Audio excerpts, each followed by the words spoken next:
అబ్రాం 99 సంవత్సరాల వయస్సులో ఉండగా యెహోవా అతనికి ప్రత్యక్షమై ఇలా చెప్పాడు. నేనే సర్వశక్తిమంతుడను. నన్ను నమ్మికగా అనుసరించు.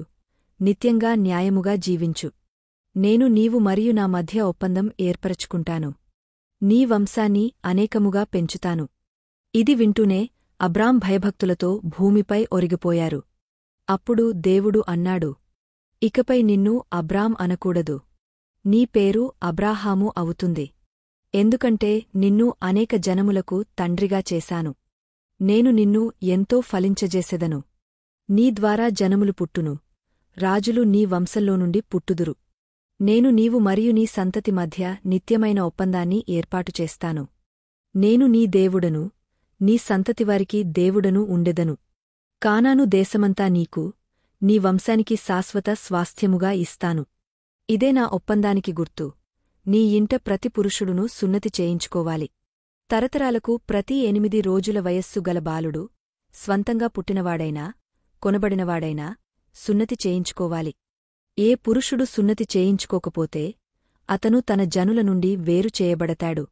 అతడు నా ఒప్పందాన్ని విరిచినవాడు.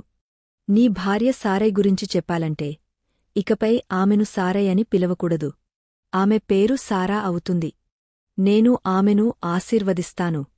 ఆమె ద్వారా నిన్ను ఒక కుమారునితో ఆశీర్వదిస్తాను.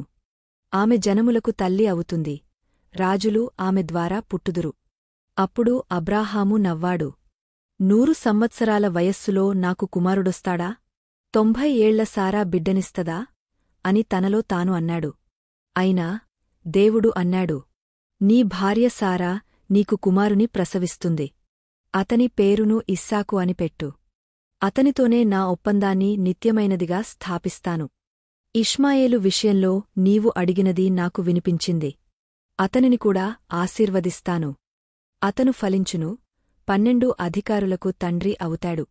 అదే రోజు అబ్రాహాము తన కుమారుడు ఇష్మాయేలుతో సహా తన ఇంటిలోని ప్రతి పురుషునికి సున్నతి చేయించాడు. దేవుడు ఆజ్ఞాపించిన ప్రకారమే.